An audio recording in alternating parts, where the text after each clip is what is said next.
আমি বলেছিলাম, হে সংসারীরা, তোমরা জানো নিষ্কামভাবে হরিনাম করো না, তাহলে তোমাদের সংসার থাকবে না, চাওয়া পাওয়া নষ্ট হয়ে যাবে।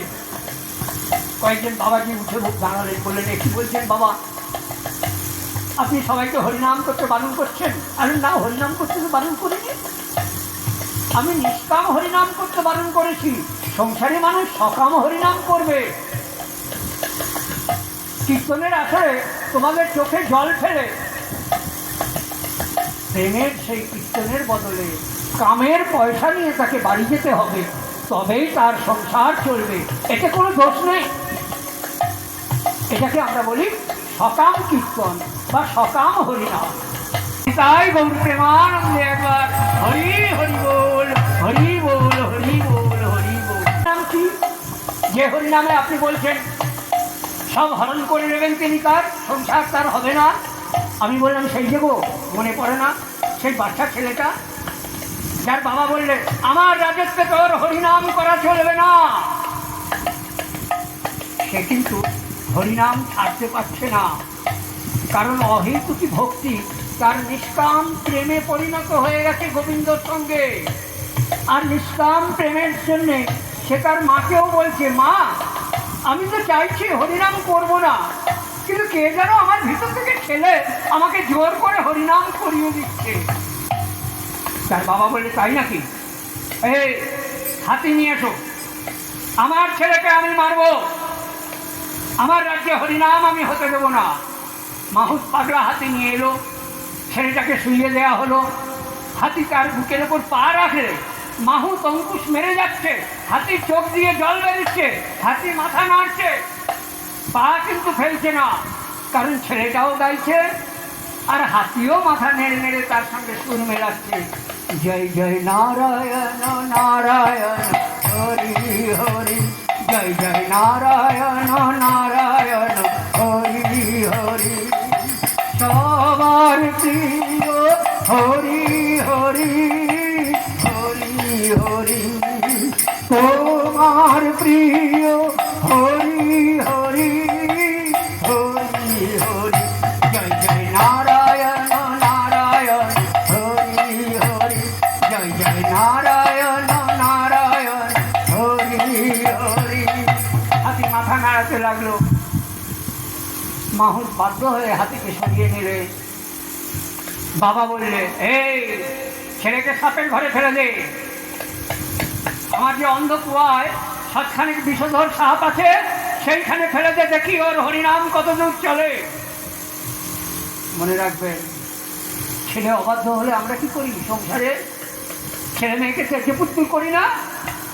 হরিনামও সে ভাববেন না আপনার ছেলে হরিনাম করছে, ঘণ্টা তিলক কেটে ঠিক আছে, কিন্তু যদি বলে আমি বেরিয়ে যাবো নিমাইয়ের মতন, আপনার অবস্থাটা কি হবে বলুন তো? বুক চাপড়াবেন, হরিকেই গালাগাল দিতে লাগবেন। তখন পরের ছেলে সাধু হয়েছে ঠিক আছে, সাত পুরুষ উদ্ধার হয়ে যাবে, ঊর্ধ্বে সাত পুরুষ নিম্নে সাত পুরুষ।